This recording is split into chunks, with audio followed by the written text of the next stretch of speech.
ప్రస్తుతం అయితే మనం రాత్రి జరిగినటువంటి ఇన్సిడెంట్ ఏదైతే ఉందో మాజీ ముఖ్యమంత్రి జగన్మోహన్ రెడ్డి ఇంటి దగ్గర జరిగినటువంటి అగ్ని ప్రమాదం ఎక్కడైతే జరిగిందో ప్రస్తుతం అయితే మనం ఆ స్థానంలో ఉన్నాం.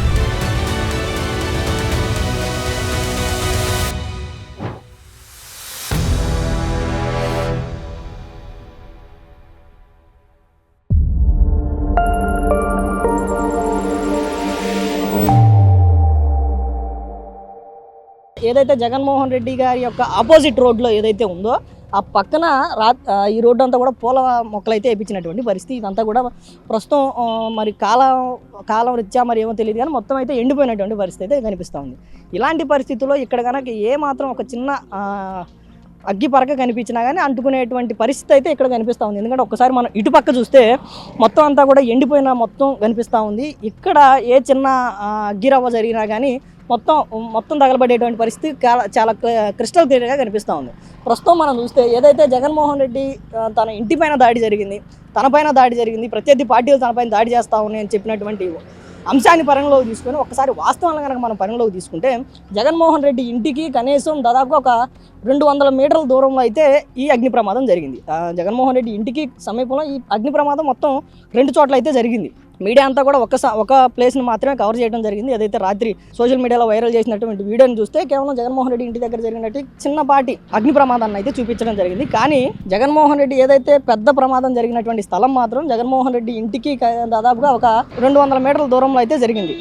ఈ స్థలంలోనే రాత్రి అంతా కూడా జరిగినటువంటి ఇన్సిడెంట్ కానీ లేదంటే రాత్రి అంతా జరిగినటువంటి ఆ పార్టీ వాళ్ళు ప్రోపగండా చేసినట్లుగా అగ్ని ప్రమాదం జరిగింది, మాజీ ముఖ్యమంత్రికి రక్షణ లేదు అన్న విధంగా అయితే ఆ స్థాయిలో అయితే ఇక్కడ అగ్ని ప్రమాదం జరిగినట్లయితే కనిపించడం లేదు. ఈ అగ్ని ప్రమాదం అనడం కూడా చాలా పెద్ద పదం అనుకోవచ్చు. ఎందుకంటే కేవలం జరిగింది ఒక చిన్న ఫైర్ అనుకోవచ్చు, ఏదో ఇక్కడ ఉన్నటువంటి ఎండుగడ్డి కాలిపోయింది అన్న విధంగానైతే కనిపిస్తూ ఉంది. మొత్తం ఇక్కడ మనం చూస్తే ఇక్కడ హాస్యాస్పదమైనటువంటి విషయం ఏంటి అంటే సాధారణంగా ఒక ముఖ్యమంత్రి ఇంటి దగ్గర లేదంటే ఏదైనా చిన్న ప్రభుత్వ కార్యాలయాల దగ్గర, ప్రైవేట్ కార్యాలయాల దగ్గర లేదంటే చిన్న ఆఫీసుల్లోనే ఇప్పుడైతే కొత్తగా ఇళ్లల్లో కూడా పెట్టుకుంటున్నారు ఏంటంటే ఫైర్ ఎగ్జిస్టెన్స్ ఇది అగ్నిమాపక యంత్రాలు, స్మోక్ గన్స్ ఏవైతే ఉంటాయో వాటన్నిటిని ఇప్పుడు చిన్న షాపుల దగ్గర నుంచి పెద్ద అపార్ట్మెంట్ల వరకు పెద్ద ఆఫీసుల వరకు చూస్తూ ఉన్నటువంటి పరిస్థితి.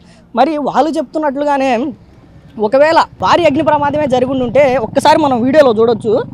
ఏదైతే ఈ కట్టెలు ఉన్నాయో ఈ కట్టెలతో రాత్రి జగన్మోహన్ రెడ్డి గారి యొక్క రక్షణ సిబ్బంది ఈ కట్టెలతో మంట నార్పినటువంటి పరిస్థితి. జగన్మోహన్ రెడ్డి గారి దగ్గర ఫైర్ ఎగ్జిస్టెన్స్ లేవా? ఈ విధంగా చిన్న కర్రలతో చిన్న పచ్చని చెట్లతో మంటలను ఎంతవరకు కంట్రోల్ చేయగలం? జగన్మోహన్ రెడ్డి గారి ఇంటి దగ్గర అగ్నిమాపక యంత్రాలు లేవా? జగన్మోహన్ రెడ్డి గారి ఇంటి దగ్గర చిన్న సిలిండర్స్ ఉంటాయి కదా అన్ని షాపుల్లో, అలాంటి సిలిండర్లు లేవా? మరి అలాంటి పరిస్థితుల్లో వాటిని తీసుకొచ్చినట్లయితే కేవలం 2 నుంచి 3 నిమిషాల వ్యవధి లేదంటే మహా అయితే 5 నిమిషాల వ్యవధిలో ఈ ఏదైతే జరిగినటువంటి ఈ అగ్ని ప్రమాదాన్ని మొత్తాన్ని కూడా ఆపేసేటువంటి అవకాశం ఉంది. కానీ దీన్ని ప్రజల్లోకి తీసుకెళ్ళాలి. దీన్ని అసలు వైఎస్ఆర్సీపీకి ప్రస్తుతం మనుగడ లేని పరిస్థితుల్లో ఆ పార్టీ తన మనుగడని కొనసాగించుకోవడానికి ఆ పార్టీ ఇతర పార్టీల పైన, ప్రభుత్వం పైన, కూటమి పైన బ్యాడ్ నెగిటివ్ని స్ప్రెడ్ చేయడానికి ఈ విధంగా జరిగినటువంటి చిన్న ప్రమాదాన్ని కూడా భూతద్దంలో పెట్టి చూపించి ఒక పెను ప్రమాదంగా మరల్చేటువంటి ప్రయత్నం మనం చూసాం రాత్రి.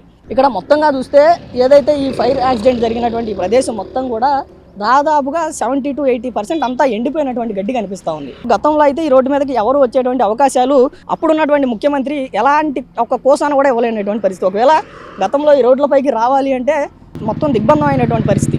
ఎవరు కూడా కేవలం జగన్మోహన్ రెడ్డి గారు తప్పితే ఈ రోడ్లోకి ఎవరు రాలేనటువంటి పరిస్థితి గత ప్రభుత్వ హయాంలో.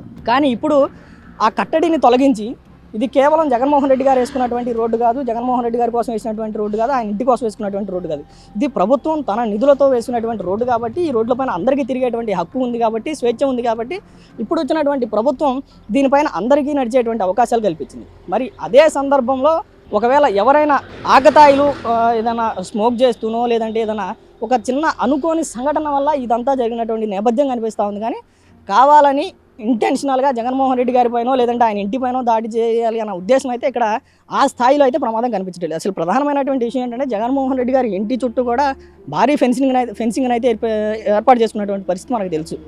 ఒకసారి మీకు ఆ ఫెన్సింగ్ని కూడా చూపించేటువంటి ప్రయత్నం చేస్తాను. ఏది జగన్మోహన్ రెడ్డి గారి ఇంటి చుట్టూ ఉన్నటువంటి భద్రతను చూపించేటువంటి ప్రయత్నం చేస్తాను. ఒకసారి మనం ఇంకోసారి క్లియర్గా చూస్తే ఇది ఈ చెట్టుతో రాత్రి జరిగినటువంటి అగ్ని ప్రమాదాన్ని ఆర్పేటువంటి ప్రయత్నం చేసింది జగన్మోహన్ రెడ్డి గారి సిబ్బంది. ఎంతవరకు ఈ కట్టెలతో ఆ ప్రమాదాన్ని ఆపగలగరు? ఒకసారి ఇక్కడ మనకి చాలా క్లియర్గా కనిపిస్తూ ఉన్నాయి. ఇక్కడ చూస్తే మనకంటే రాత్రి మనం వీడియోలో కూడా చూసాం పోలీసుల సిబ్బందులంతా కూడా ఈ కర్రలు పట్టుకొని మంటనంతా కూడా వాటిని కొడుతూ ఈ మంటల్ని ఆర్పేటువంటి ప్రయత్నం చేశారు. అంటే ఒక రాష్ట్రానికి ముఖ్యమంత్రిగా చేసిన వ్యక్తి దగ్గర మంటను అదుపు చేసేటువంటి పరికరాలు లేవు, ఏదైతే ఆ ఫైర్ ఎక్స్టెన్షన్స్ ఉంటాయో అలాంటి పరికరాలు లేవు అంటే కొంత హాస్యాస్పదంగానే కనిపిస్తూ ఉన్నటువంటి పరిస్థితి. మరి అంత పెద్ద సిబ్బంది, అంత పెద్ద అన్ని కోట్లకు ఆస్తిపరుడైనటువంటి జగన్మోహన్ రెడ్డి దగ్గర ఆ మంటలను ఆర్పేటువంటి పరికరాలు లేవు అని ఈ విధంగా ఇలాంటి కర్రలతో, ఇలాంటి చెట్లతో మంటలను ఆర్పేటువంటి ప్రయత్నం చాలా హాస్యాస్పదం. ఒకసారి మీకు అసలు జగన్మోహన్ రెడ్డి గారి ఇంటి దగ్గర కూడా తీసుకెళ్లేటువంటి ప్రయత్నం చేస్తా. అక్కడ ఎలాంటి పరిస్థితి ఉంది, జగన్మోహన్ రెడ్డి గారి ఇంటికి ఈ విధంగా అగ్ని ప్రమాదం జరిగితేనే ఆయన ఇంటిపైన ఎఫెక్ట్ అయ్యేటువంటి అవకాశం ఉందా అనేది కూడా మీకు మళ్ళీ చూపించేటువంటి ప్రయత్నం చేస్తారు.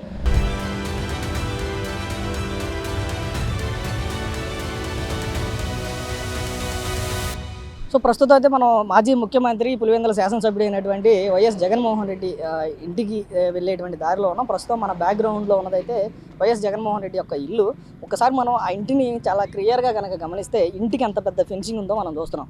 ఒకసారి మనం ఆ ఫెన్సింగ్ని చూస్తే దాదాపుగా గతంలో దీనిపైన చాలా రకాలైనటువంటి విమర్శలు మనం గమనించాం. దాదాపుగా కొన్ని వేల రూపాయలను, కొన్ని కోట్ల రూపాయలను ప్రభుత్వ ధనాన్ని వెచ్చించి ఈ యొక్క ఫెన్సింగ్ అయితే ఏర్పరచుకున్నాడు అన్న విషయం కూడా ఏదైతే ప్రభుత్వాలు మారిన తర్వాత బలంగా బయటకు వచ్చినటువంటి పరిస్థితి మనకు తెలిసిన విషయం.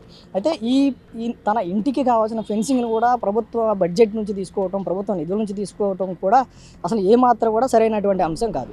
మరి అంత పెద్ద ఫెన్సింగ్ వేసుకున్న ఇంటికి, అంత పెద్ద రక్షణ కవచాన్ని ఏర్పరచుకున్న ఇంటికి ఏదో 2 చిన్న అగ్ని ప్రమాదాలు జరిగితే జగన్మోహన్ రెడ్డి గారి పైన దాడి జరిగింది, జగన్మోహన్ రెడ్డి హత్యా ప్రయత్నం జరిగింది అని ఎంత పెద్ద ప్రోపగండా చేస్తుందో ఈ వైఎస్ఆర్సీపీ అనేది మనకి చాలా క్లియర్గా కనిపిస్తూ ఉన్నటువంటి పరిస్థితి. ఇందాక మీకు వీడియోలో కూడా, విజువల్స్లో కూడా చాలా క్లియర్గా చూపించడం జరిగింది. కేవలం ఒక చిన్న ఏదో అంటే ఇంటి దగ్గర ఒక చెత్తను తగలబెడితే ఎంత మంట అయితే జరుగుతుందో కేవలం అంత మాత్రమే జరిగింది తప్పితే ఏదో ఒక పెద్ద దాడి జరిగిపోయేంత అగ్ని ప్రమాదాలు అయితే అస్సలు కానే కాదు. ఆ పరిగణలోకి పడవు కూడా ఆ జరిగినటువంటి అంశాలు.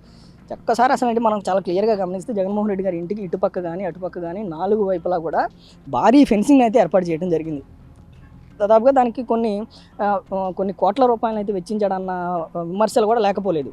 ఏదైతే ఆ జరిగినటువంటి అగ్ని ప్రమాదం ఉందో ఈ ఫెన్సింగ్ దాటుకొని జగన్మోహన్ రెడ్డి గారి ఇంటిలోకి వెళ్ళింది అనేది అయితే హాస్యాస్పదం.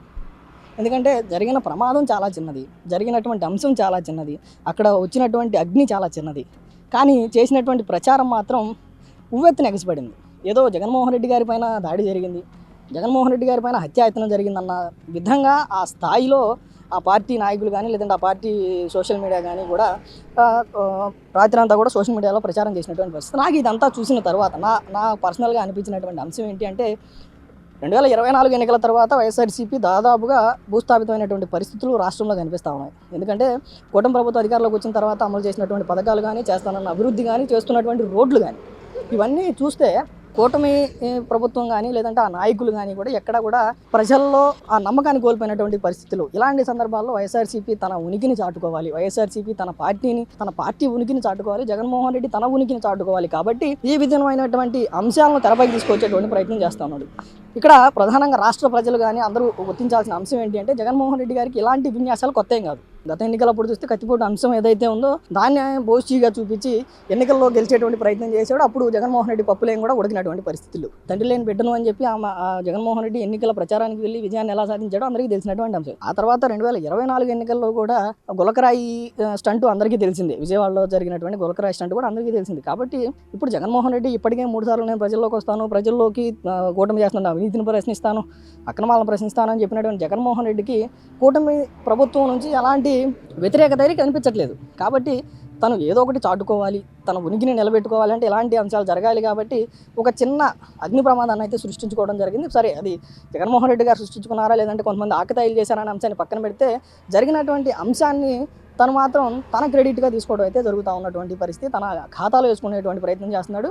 కూటమి ఏదో వాళ్ళపైన దాడులు చేస్తుంది, హత్యలు చేస్తుంది అన్న విధంగా అయితే ప్రస్తుతాన్ని ఈ అంశాన్ని అయితే సోషల్ మీడియాలో వైరల్ చేస్తూ ఉన్నట్టు. మొత్తంగా జరిగినటువంటి అంశం చాలా చిన్నది, జరిగినటువంటి ప్రమాదం చాలా చిన్నది. దీంట్లో తెలుగుదేశం పార్టీ పాత్ర కానీ కూటమి పాత్ర కానీ ఏమాత్రం లేదు అనేది తేటతెల్లమైనటువంటి పరిస్థితి. ఎందుకంటే మీకు ఈ వీడియోలో పూర్తిగా చూపించాను ఇందాకే. ఎంత ప్రమాదం జరిగింది, అసలు ఉన్నటువంటి పరిస్థితులు ఏంటి, అసలు జగన్మోహన్ రెడ్డి గారి ఇంటికి ఆపోజిట్ జరిగినటువంటి అంశం ఇదంతా కూడా. అసలు జగన్మోహన్ రెడ్డి గారి ఇంటికి దానికి దాదాపుగా 100 నుంచి 200 మీటర్ల దూరం ఉన్నప్పుడు అంత పెద్ద ఫెన్సింగ్ దాటుకొని ఆ చిన్న మంట ఉవ్వెత్తున జగన్మోహన్ రెడ్డిని ఇంటిని ఆవరిస్తుంది అని కూటమి నాయకులు చేస్తారనుకోవడం కూడా పిచ్చి ఆలోచనలాగా అయితే మనం ఎవరైనా తీసుకునేటువంటి అవకాశం కనిపిస్తూ ఉంది. మొత్తంగా ఇది జరిగినటువంటి అంశం. కావాలనే కూటమి నాయకులపైన, ప్రభుత్వం పైన, లేదంటే జగన్మోహన్ రెడ్డి సింపతి కోసం ఇదంతా చేస్తూ ఉన్నటువంటి పరిస్థితి.